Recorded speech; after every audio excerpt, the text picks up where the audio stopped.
Tomato আর করলার কম্বিনেশনে দুর্দান্ত স্বাদের এই ভর্তাটা যে একবার খাবে শুধু বারবার এটাই খেতে চাইবে। দুর্দান্ত স্বাদের একটা ভর্তা হয়। হ্যালো এভরিওয়ান, আসসালামু আলাইকুম। আজকে আমি আপনাদের সাথে শেয়ার করব টমেটো দিয়ে করলার ভর্তা। এইভাবে টমেটোর ভর্তা করলা দিয়ে ভর্তা করলে অত্যন্ত মজা হয়। করলার ভর্তা মজাদার এবং সুস্বাদু খাবার। আপনার যদি খাবারে অরুচি হয়ে থাকে তাহলে এই ভর্তাটা ট্রাই করতে পারেন। ভীষণ মজাদার একটা ভর্তা, একবার খেলে বারবার খাওয়ার আগ্রহ বাড়ে। তাই আপনাদের যারা করলা খেতে পছন্দ করেন তারা অবশ্যই আমার রেসিপিটি একবার বাসায় ট্রাই করে দেখবেন। সো ভিউয়ার, চলুন বেশি কথা না বাড়িয়ে রেসিপিটি শুরু করা যাক।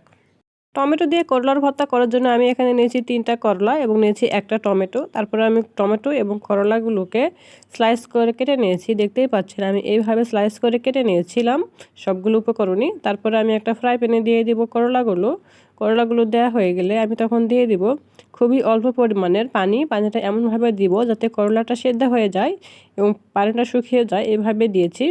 তারপর আমি 5 মিনিটের মতো জাল করে নেব। যতক্ষণ না পানিটা শুকিয়ে আসে ততক্ষণ জাল করে নিতে হবে। আর এই অবস্থায় কোনো ঢাকনা দেওয়া যাবে না। ঢাকনা না দিয়ে কিন্তু জাল করে নিলে করলাটা তিতা হয় না।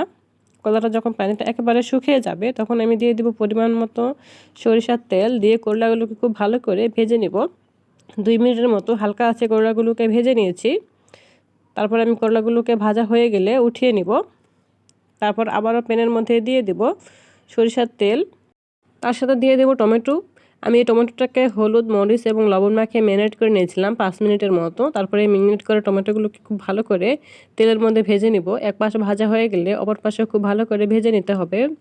আর টমেটোগুলো কিন্তু ভেজে নিলে কিন্তু বেশি স্বাদ লাগে এই ভর্তাটা খেতে। তাই চেষ্টা করবেন টমেটোটা ভেজে নেওয়ার। কিন্তু আবার টমেটোটা কিন্তু ওইভাবে দিলেও ভর্তাতে খাওয়া যায়, কোনো সমস্যা হয় না। আমি ভেজেই আজকে রান্না করব। তারপর দিয়েছি পেঁয়াজ কুচি এবং সেই সাথে দিব রসুন কুচি। করলা ভর্তাতে রসুন কুচিটা একটু বেশি দিলে কিন্তু কোনো ভালো লাগে। তারপর দিয়েছি কয়েকটা শুকনা মরিচ। দিয়ে সবগুলো উপকরণ খুব ভালো করে ভেজে নেব। পেঁয়াজটা যখন লাল লাল হয়ে একবার বেরেস্তার মতো হয়ে আসবে এবং শুকনো মরিচটাও ভাজা হয়ে যাবে তখন কিন্তু এই অবস্থায় আমি সবগুলো উপকরণ উঠিয়ে নেব। এবং ভর্তাটা রেডি করার জন্য আমি নিয়েছি একটা বাসনের মধ্যে আগে থেকে সেদ্ধ করে নেওয়া করলাগুলোকে আমি নিয়ে নিয়েছি। তারপর নিয়ে নিব ভেজে নেওয়া টমেটো। তারপরে আমি নিয়েছি এখানে 2টা শুকনা মরিচ ভেজে নেওয়া, এটাও ভেজে নেওয়া। তারপরে নিয়েছি রসুন এবং পেঁয়াজ ভেজে নেওয়া, পরিমাণ মতো লবণ। যে সবগুলো উপকরণ খুব ভালো করে হাত দিয়ে মেখে নেব। ভেজে নেওয়া পেঁয়াজ, মরিচ এবং শুকনা মরিচ খুব ভালো করে মেখে নিয়েছি। মাখানো হয়ে গেলে তখন আমি দিয়ে দিব পরিমাণ মতো তেল। আর তেলটা আপনারা বাড়িয়ে বা কমিয়ে নিতে পারবেন, কোনো সমস্যা নেই। পরিমাণ মতো তেল দিয়ে দিয়েছি। তেল দিয়ে সবগুলো উপকরণ খুব ভালো করে আবারও মিশিয়ে নিব। মিশিয়ে নিয়ে করলাটা কিন্তু ভর্তা করে নিলে কিন্তু ভীষণ মজার একটা ভর্তা হয়। আর এইভাবে যদি একবার করলা ভর্তা দিয়ে গরম গরম ভাত খাওয়া যায় সেটাতে কিন্তু মুখের রুচিটা একেবারে চলে আসে।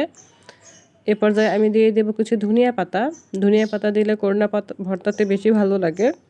ধনিয়া পাতা দেওয়া হয়ে গেলে কিছুক্ষণ মেখে নিলে ভর্তাটা কিন্তু রেডি হয়ে যায়। তারপর আমি ভর্তাটা করে নিয়েছিলাম।